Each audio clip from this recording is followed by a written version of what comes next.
Max Harrison loosened his tie as he stepped into the elevator of the luxury apartment building in downtown Manhattan. It was past 11 at night, and all he wanted was a glass of scotch and his bed.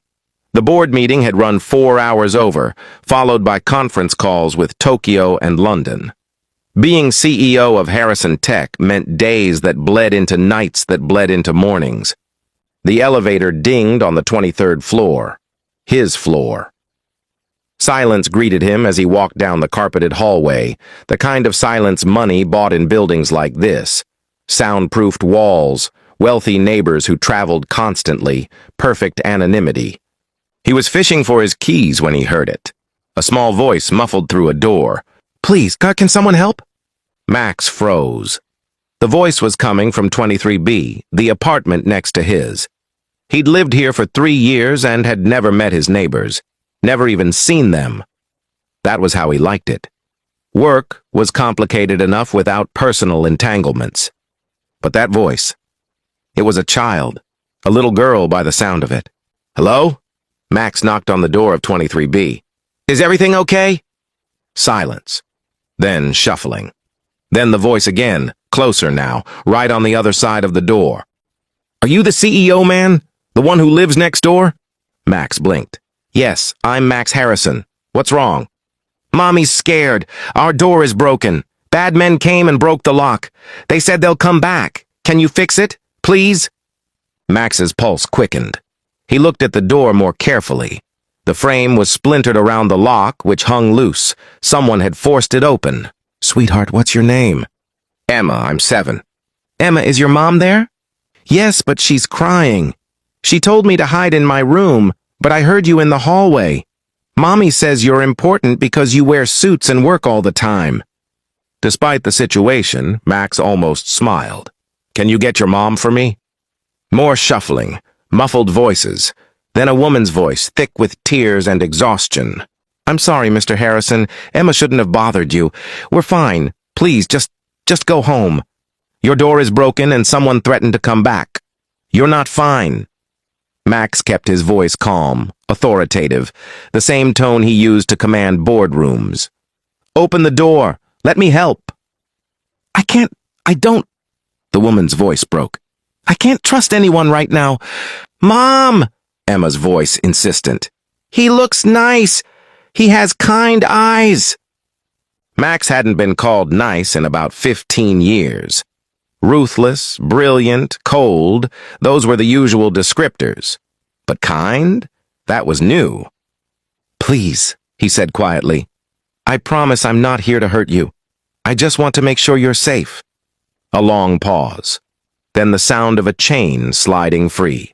The damaged door opened 6 inches, revealing a woman in her early 30s with red-rimmed eyes and dark hair pulled back in a messy ponytail. Behind her, a little girl with the same dark hair peered out, big brown eyes studying him carefully. "I'm sorry," the woman said again. "I'm Sarah Mitchell. This is Emma. I'm sorry." "Stop apologizing," Max said gently. "What happened?" Sarah's hands trembled as she pushed the hair from her face. "My ex-husband, well, soon-to-be ex, he's not taking the divorce well. He came here tonight with 2 of his friends, broke the lock, said if I didn't drop the divorce proceedings, he'd make sure I lost Emma." Max's jaw tightened. "Did you call the police?" "I did. They came, took a report. But David, my ex, he left before they arrived. They said they'd patrol the area, but they can't station someone here. And the building security..." She laughed bitterly. "They didn't even notice him breaking in." "The building security is a joke," Max agreed. He'd complained about it to the board multiple times. "Look, I can't fix your door tonight, but I can make sure you're safe. Pack some things. You and Emma are staying with me until morning."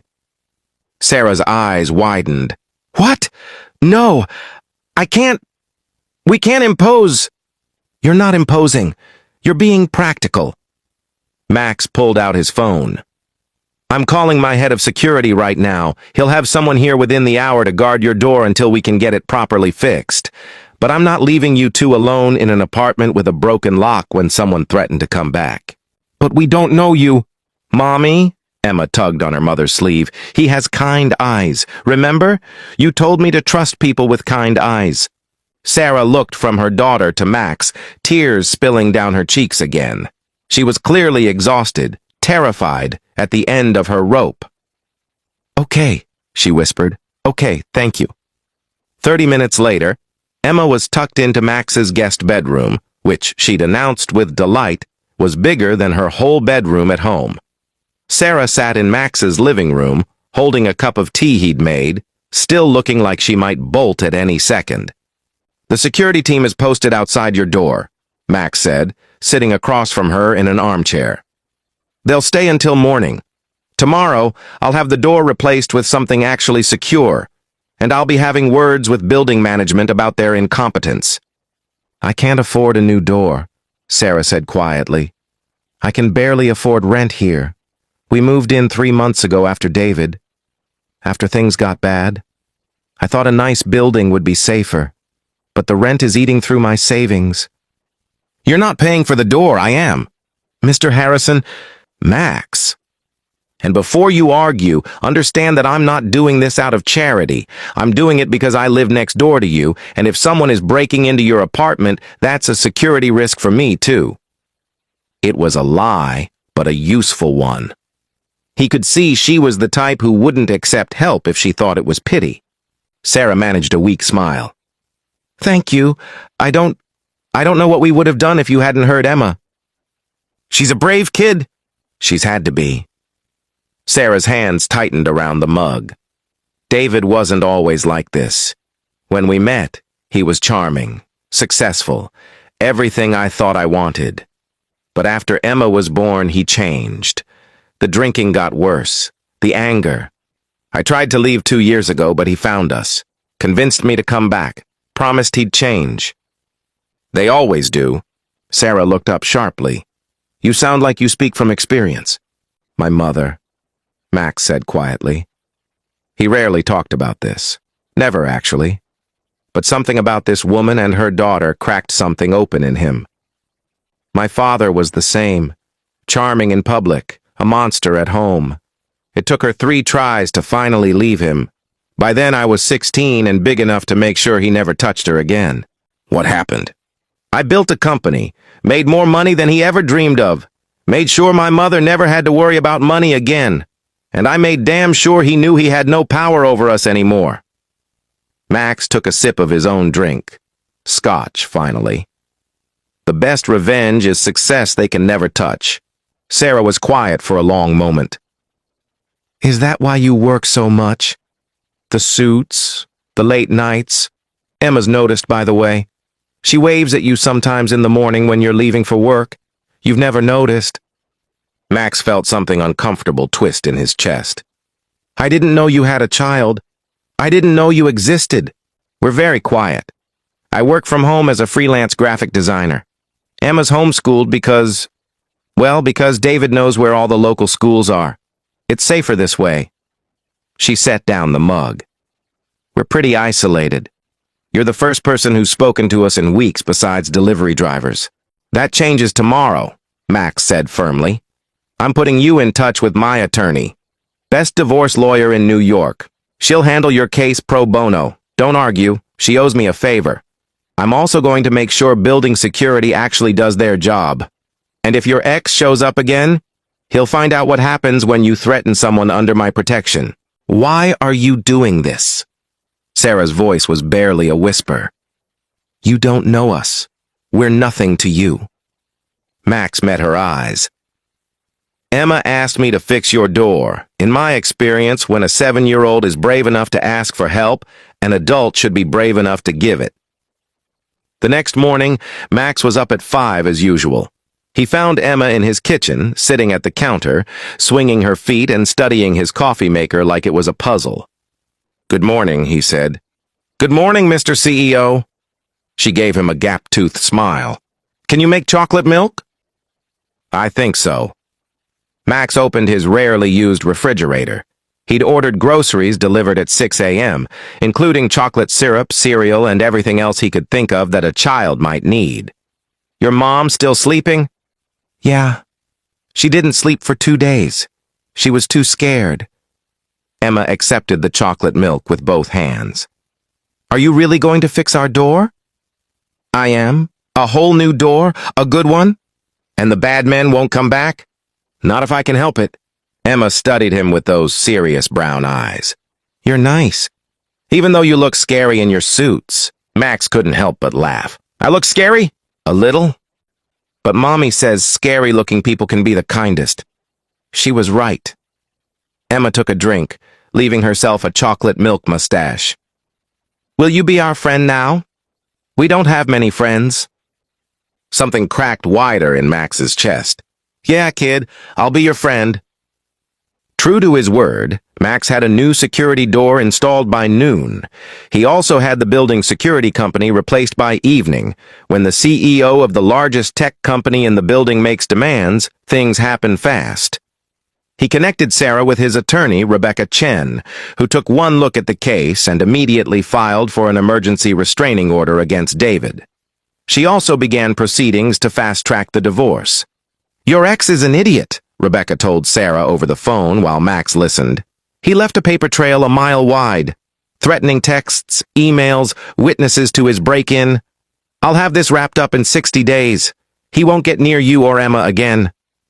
Max also did something he'd never done before. He cut his workday short.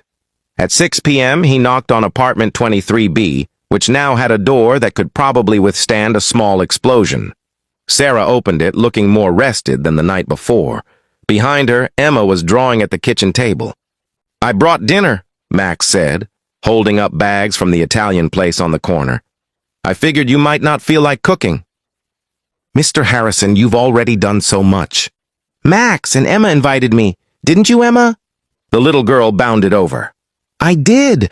I told Mommy you should eat with us because you eat alone too much. Mommy says eating alone is sad. Sarah flushed. Emma, that's not... Max laughed. A real laugh, something he couldn't remember doing in months. She's right. I do eat alone too much. May I? They ate together. Emma chattered about everything and nothing. Her drawings, a book she was reading, questions about what a CEO actually did. Do you get to tell everyone what to do, even the president? Sarah was quieter, but Max noticed she smiled more. The fear from last night had receded, replaced by something softer.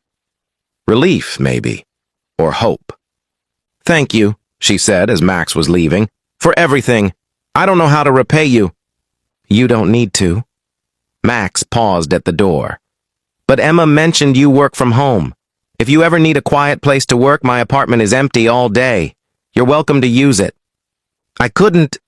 You could. I have a home office I never use. Huge desk, good lighting, better internet than probably anywhere else in the building. Think about it.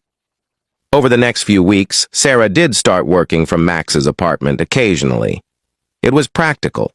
Her own apartment was small, and Emma could spread out with her books and art supplies in Max's spacious living room while Sarah worked. Max found himself cutting his workday shorter and shorter. 6 p.m. became 5:30, became 5.